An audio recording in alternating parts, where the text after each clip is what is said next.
26वीं तरमीम में ये तय हुआ था कि इस्लामी नजरियाती कौंसिल की सिफारिशात पार्लियामेंट में ले भी होंगी और उन पर डिबेट भी होगी।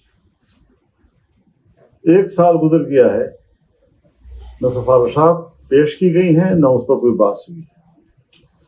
ये उस 26वीं तरमीम पर अमल दरामद का आलम है। सूद के हवाले से जहां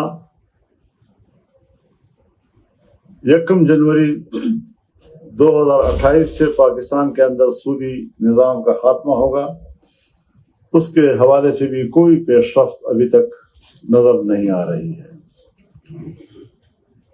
दीनी मदारस के हवाले से रजिस्ट्रेशन का मसला कानून के जरिए तय हुआ था।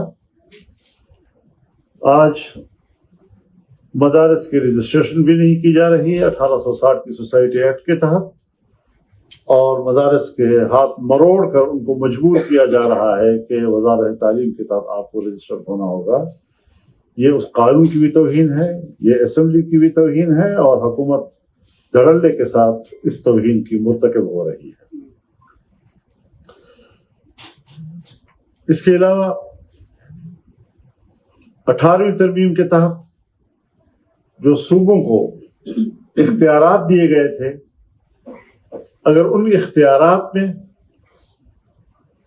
कमी की कोशिश की गई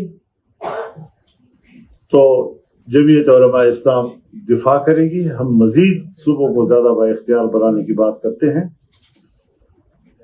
इसी तरीके से NFC अवार्ड के हवाले से भी बातें चल रही हैं। सूबों का जो हक है, आईन कहता है कि उस हक में इजाफा तो किया जा सकता है, कमी नहीं की जा सकती।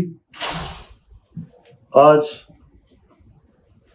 सूबों के अगर हक पे डाका डाला जाता है तो हमने उसूली फैसला यही किया है कि जमीयत उलमा इस्लाम भरपूर मुखालफत करेगी उसकी।